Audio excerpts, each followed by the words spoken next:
Kwa mfano hapa Katinduka kuna taasisi inaitwa Sumali Company nini ilienda ikakusanya shilingi 30 kwa watu. Jana nimekuta watu wanalalamika sana.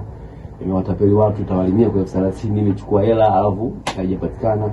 Kwa hiyo nimemwambia afande yetu wakata pale ongea na afande OCD waende pale kwa wananchi wajaribu kutoa majibu sababu ni kero wamesema hadharani. La pili nimekwambia wanaibuka barabara za mitaa. Tatu kulikuwa kuna ushuru wa ovyo ovyo ulizuka hapa katikati, wananchi wamelalamika sana kwa sababu nilikuwa na watu wa halmashauri wamesikia wananchi wanasema unatoka shamba unakutana na tozo.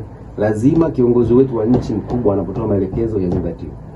Na lazima waziri wetu wa fedha alivyosema mpango kwenye bajeti lazima iheshimiwe. Sisi serikali ileta mapendekezo ya tozo ya shilingi 10 kwa kila sukari. Tukamwambia zao la mua linakufa. Toka 1,300 sasa hivi 78 kwa tani. Unamwekea na mkulima wa Kidatu au wanaelima mua ya Kilombero analipo baada ya kuuza sukari. Ukiweka hii lazima itamla mkulima shilingi 10 kila kilo.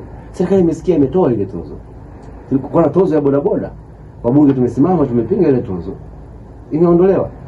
Tumeweka tozo kwenye mafuta na vitu vingine labda bia nini na kadhalika. Kwa hiyo kwa vyovyote serikali kama chini ya Daktari Samia serikali kuu inasikiliza, lakini huku chini tusikilize. Rais alikuja 2024 Agosti hapa alisimama Mwaya. Alikaa na washauri wake huko bila hata kukaa na mbunge. Rais mwenyewe amezungumza maneno Mwaya pale. Watu wanamwambia tunataka mitaji, anaambia sasa kwenye mitaji hapa kwanza sio hiyo tozo ya mpunga wanaowatoza. Tutaipunguza kidogo hiyo tozo. Rais wa nchi anasema ili tupate kukusanya kidogo tuweze kuwakopesha. Nani amefanyia kazi kauli ya rais mpaka leo? Hajafanya kazi. Haijafanywa kazi. Sasa ni jambo ambalo ni shida kwa sababu mimi mwakilishi wa wananchi lazima niseme nikumbushe kauli ya rais. Nikikaa pale Mwaya kijioni wananiambia mama alisimama hapa akasema tangu amesema mmechukua hatua gani? Kwa hiyo ni jambo la msingi sana rais anapotoa maelekezo, hiyo kero ya tozo, kero kubwa. Hata ukizuga leo ukifanyaje? 24 hapa rais alikuja hapa Ifakara baada ya kutoka Mwaya, mimi kesho yake nilimwambia pale mama. Mlamka aliandika tozo. Na kwa sababu geti liko la Idete, geti liko la Ulanga, wenzetu lazima wafanye mbinu ya kuhakikisha hawa wakulima si wafanya biashara, wakulima wadogo.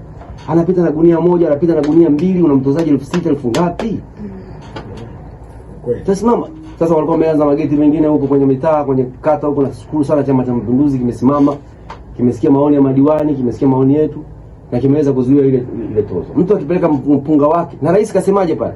Mkiuza. Unajua video ile ipo pale. Mkiuza ndio mtozwe. Sasa unamtozaje mtu anatoka shamba? Kwa hiyo nashukuru sana mkurugenzi wa halmashauri na wataalamu wake wamesitisha hiyo. Imani yangu wataongeza nguvu katika mashine sasa. Watu wakishauza pale mchele unaotoka, tukabe mchele wa wafanyabiashara. Na serikali imeleta mapendekezo bungeni kama wafanyabiashara ndio wanatakiwa kulipa hiyo tozo. Basi mashineni kama kawaida tu watu wetu wawe na posi. Tunamwona kabisa akikaa pale vizuri kijana anajua kabisa huyu mkulima kaja kuuza. Ununuzi fulani, mpunga unapakiwa kwenye Scania, unaondoka, tunachukua chetu cha kutosha bila kumsumbua mkulima. Geti la Idete pale la Kidatu na sisi tunaweka nguvu kubwa. Tunatoza. Sasa watu wa Mlimba